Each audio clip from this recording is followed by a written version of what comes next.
Hello everyone, my name is Effie, and I'm going to give you my opinion on Yerba Buena by LaCour.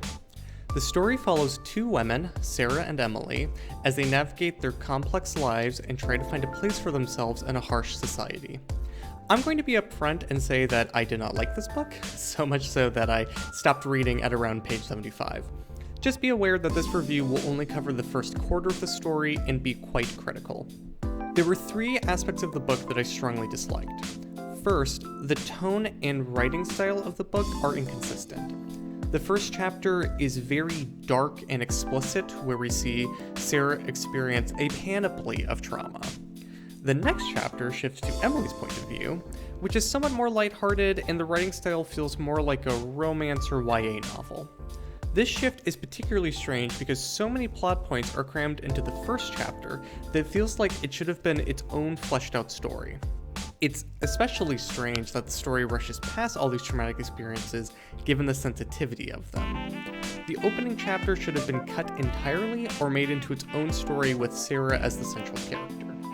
The second problem with the book were the characters themselves.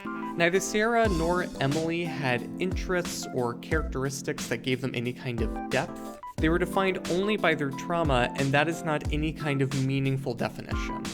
If they had been given clear interests and likable personalities, then maybe I would have soldiered on through the story because of that.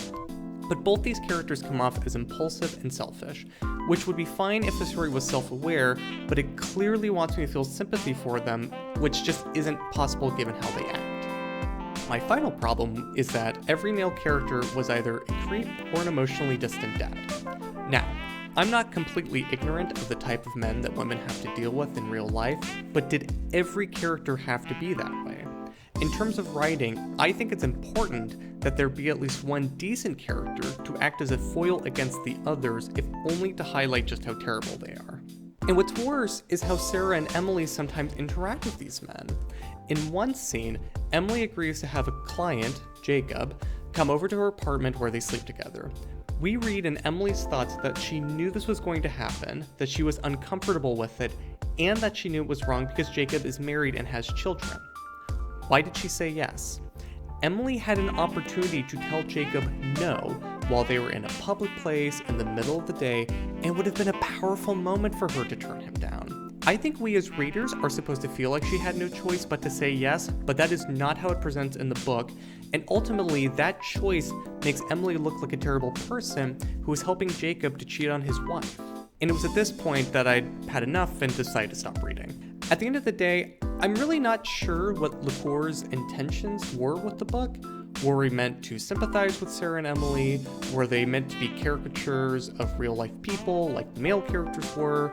Was the tonal shift intentional? Whatever the case, this is one of the most disappointing books I've read, and I can't see myself giving it another chance.